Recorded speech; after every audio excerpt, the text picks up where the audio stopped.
Je travaille chez Cloître, le premier imprimeur breton. On est basé à Saint-Aunant, près de Landerneau, donc tout au bout, dans le Finistère. Le vendredi 13 mars, je rentre chez moi et mon mari est malade depuis 2 jours.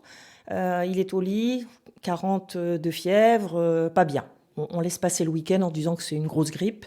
Et puis le lundi, quand même, comme on parle de Covid un petit peu partout et à la radio, je me dis, je vais peut-être pas repartir dans l'entreprise, on va vérifier ce qui se passe.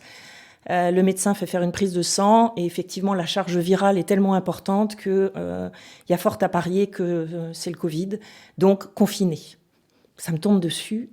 Alors j'appelle ma collaboratrice en disant écoute, je peux pas revenir à l'entreprise, est-ce que tu peux me déposer des cartons à l'extérieur parce que j'ai plein de boulot, c'est une période où on est à fond. Donc elle me laisse les cartons à l'extérieur, je passe dans l'entreprise, je fais un coucou à l'accueil en me disant mais je suis à côté, je prends mes cartons et je me retrouve chez moi toute seule dans la salle à manger, mon mari est lui dans sa chambre, avec mes cartons. Et je me trouve là, hébétée, seule, en me disant « mais qu'est-ce qui m'arrive ?» Je vois tout ce travail devant moi et je suis incapable d'y toucher. Et puis quelques jours après, finalement, moi je me retrouve malade également.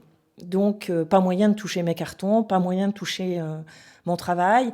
Et puis une forme de culpabilité, parce que je sais que Christophe Dudy, notre PDG, lui, il est en train de se battre, parce qu'on vient de vivre 80% de baisse de chiffre d'affaires. Et moi, je suis là, alors effectivement, certes malade, confinée, mais pas moyen d'aider concrètement.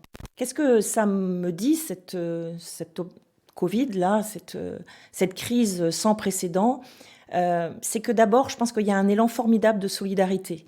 On a eu des appels d'éditeurs qui nous ont dit, écoutez, on avait pris l'habitude d'aller imprimer en Pologne, si vous êtes 15% plus cher, c'est vous qu'on choisira, parce qu'on sait qu'il faut remobiliser effectivement notre activité économique. C'est une espèce de proximité relationnelle avec les gens, c'est-à-dire qu'on va partager nos difficultés, on va partager nos sentiments par rapport à ce qui nous est tombé dessus comme ça, sans le vouloir et sans aucun précédent. Et je crois que là, ça donne un formidable élan, une formidable énergie. Il y a une volonté de dépasser ces difficultés. Il y a aussi une volonté avec nos salariés qui ont bien compris qu'il fallait qu'on soit forts tous ensemble. Et ça, j'y crois. Donc, dans cette difficulté, on va y aller. Hein. C'est l'esprit breton aussi, d'une certaine façon.